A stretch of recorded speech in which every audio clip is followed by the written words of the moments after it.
we have a task for every single guest. I mentioned it earlier, but we have you pick a film that's playing on Momitu, over 10,000 titles, and you picked a film called Trust. Yeah. Gotta trust. Gotta trust. But it's not that kind of trust. It's No. the trust in the sense of Funding. Finance. The trust in fund. Yes. 6'5", blue eyes. No, it's the trust of that. Yeah, no, and it's we're doing a spoiler free review on it. Yeah. But it's the trust in the sense of like, yeah, someone passes away and there's a trust. Mm-hmm. You got to figure all that stuff out. It's not fun.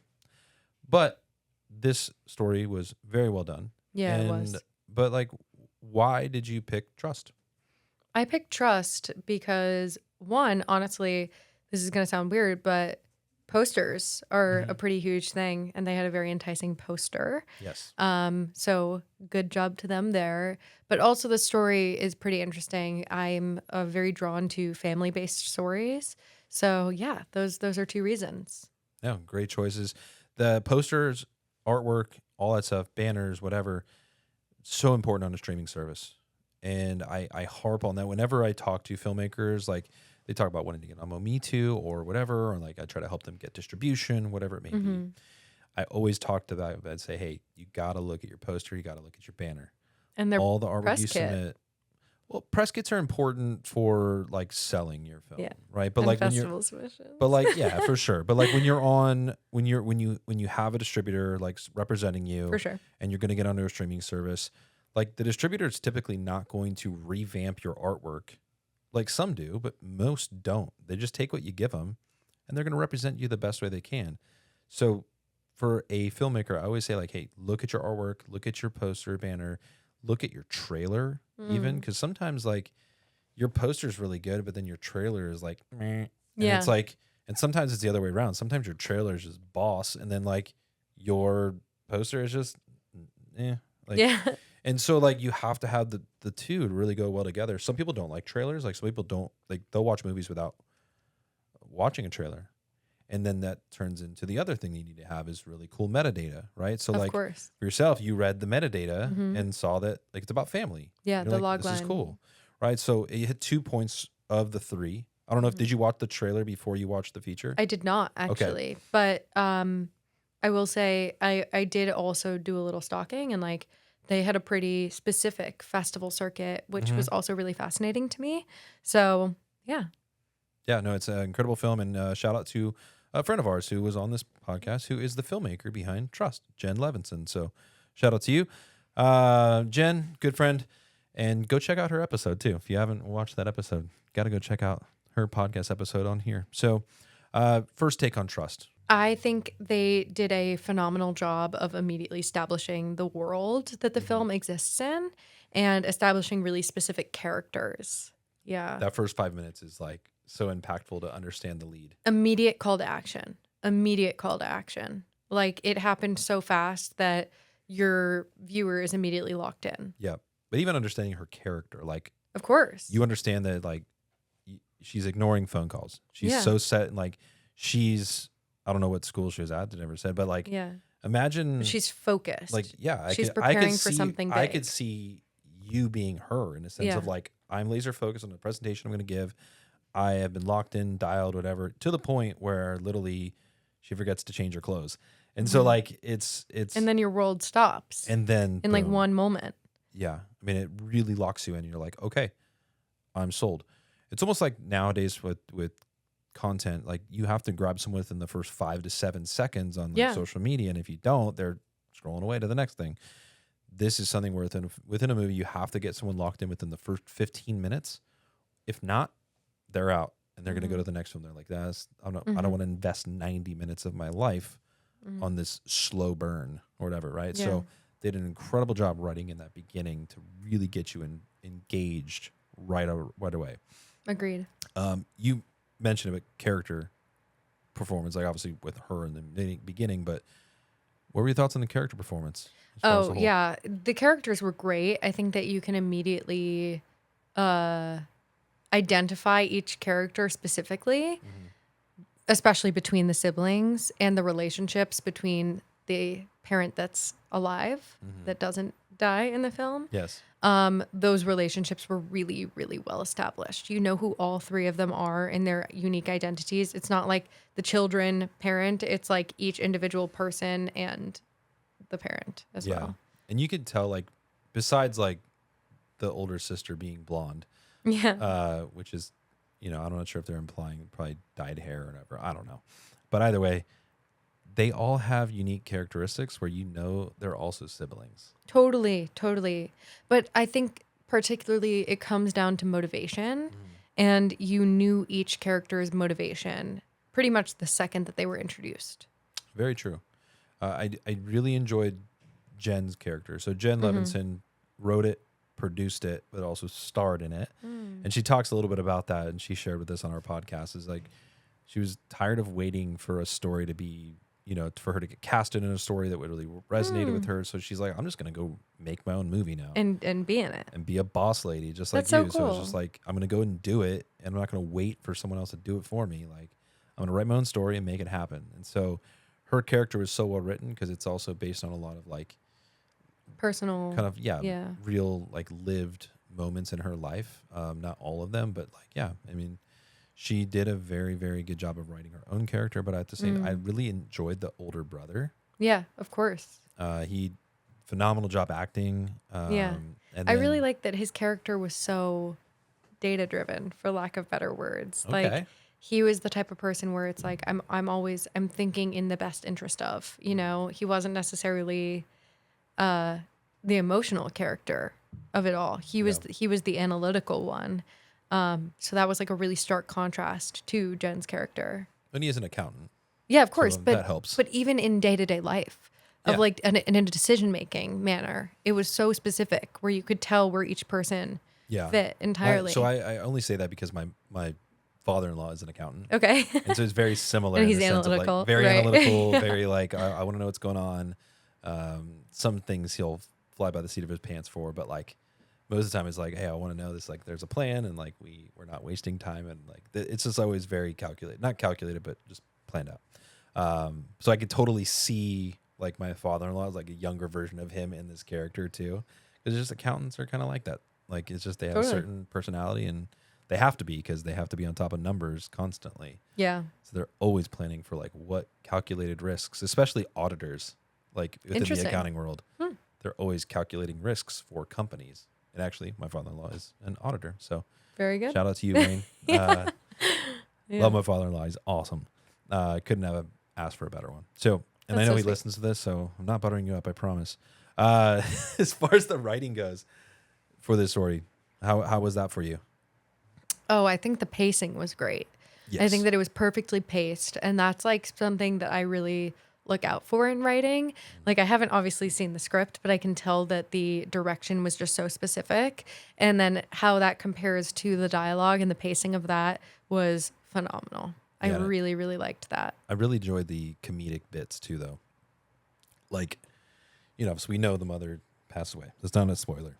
Not a spoiler. It's the premise of the film. Maybe a spoiler, the fact that she's cremated, but okay, that's not really. It's not really a spoiler, but either way, it just happened so early. That might be a little it's a spoiler. Kind of, but you're kind of breaking your own rules right now, Ryan. It happens. It happens. There's still a whole lot more to unpack and watch, but I really love the moments of like when the writing that Jen put in there about like her teeth in there, like it's just like it's those funny. little things. It's funny. Really well done. You have to break that up, like. This is a very serious drama in the sense of like the tone of the story. And so you have to have really good comedic bits in there to really break it up, the emotion, because it just gets so serious, obviously, especially towards the end. It gets very serious. And so, hats off to her for doing that. And again, the pacing, I put a note here because I have notes on the side here that I keep looking down at. So if you're wondering what I'm looking at, that's what it is. The pacing, though, incredible. She kept it moving. And not her. She's not the director. Almog is an incredible human being. He's awesome.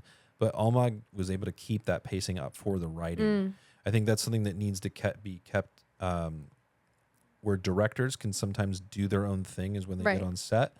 And sometimes the writing also needs to be uplifted by the director. So absolutely. Whatever they did while they were on set, and they actually filmed this during COVID.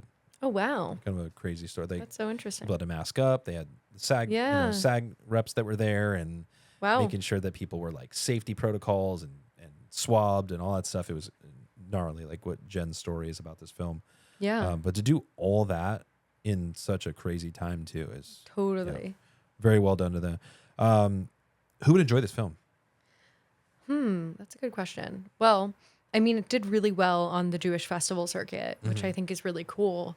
The family is Jewish. Yep. A very big part of it, which I also don't think that this is a spoiler, is sitting Shiva. And I think anyone who's experienced that can really relate to that. I'm personally not Jewish, but I actually grew up doing like Shabbat every Friday with my best friend and her family. And like, my mom has cooked kosher for all of our friends. I've been to Israel for a bar mitzvah. Like I'm very tapped into that culture. So for me to watch this film, like I actually felt kind of like engaged in a more meaningful way. Like, yeah, of course I've understood it. It's not a good thing, but like I have sat Shiva before. And yeah, so I think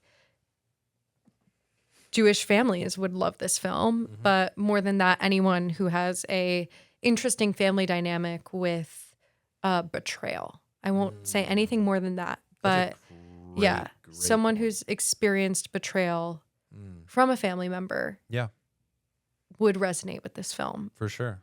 That's a great take. Thanks. Hot take. It's not a spoiler. It's not a spoiler. It's a warm take, hot take. It's a take. It's a phenomenal take on that. I would not even think about that as far as an audience standpoint, a data point that only you would know. I think that something they did really well is this is a film that can be enjoyed by young audiences, old audiences. It actually doesn't come down to like an age demographic, which is pretty unique. I would say more of like a PG-13 type, only because of the fact that like there are some. It is a serious, of course. Like we don't definitely older audiences. PGG kiddos don't need to be watching this kind of stuff. Like, but a teenager could for sure watch this. Absolutely, 100%. It's definitely it's a mature story, but done in a way that numerous age demographics could enjoy this. My stepmother, previous stepmother.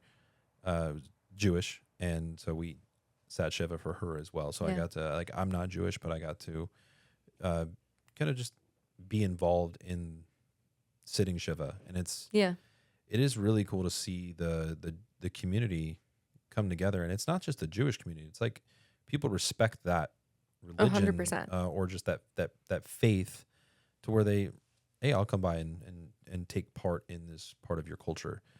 Not to relate that to the festival circuit at all, but like I'm going to. No, the festival circuit is really cool, and something that we've really gotten specific about within Hike is figuring out festival focus and how that pertains to specific people and the content of the films, because it's not just about if you have a good film, you want to go to XYZ festival. It's like you got to figure out who you are. Like what are your, because there are like specific genre festivals. There are also specific affinity festivals like the Jewish festival circuit. And it's pretty amazing that they were able to tap into that so clearly. And I think that's a really great case study for the impact of being able to know your audience. For sure. And tap into that audience on the festival circuit. That's a great point. Absolutely. If you could sum up Trust and do just a couple lines for someone to go watch, what would you sum it up as? It's a story about a family navigating loss and betrayal simultaneously, while also coming to a pretty big decision. And I don't want to spoil. Like, coming to a pretty big decision and advocating for their specific relationships to their mother in the process.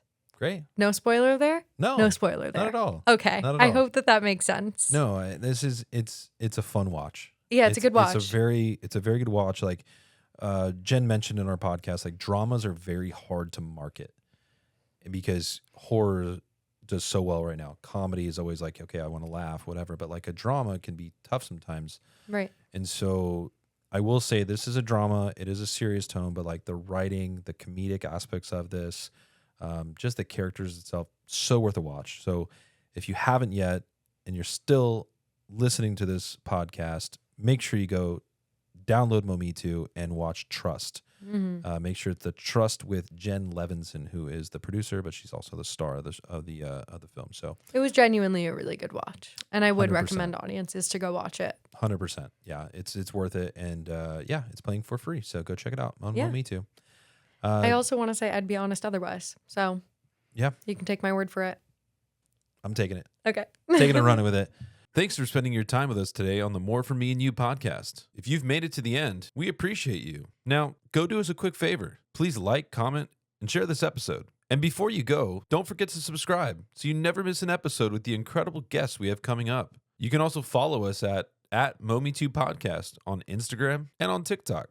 Oh, and for your next movie night, check out the Momi2 app. It's free and packed with amazing movies and shows you've probably never seen. Until next time, take care, stay safe, and we'll see you in the pod.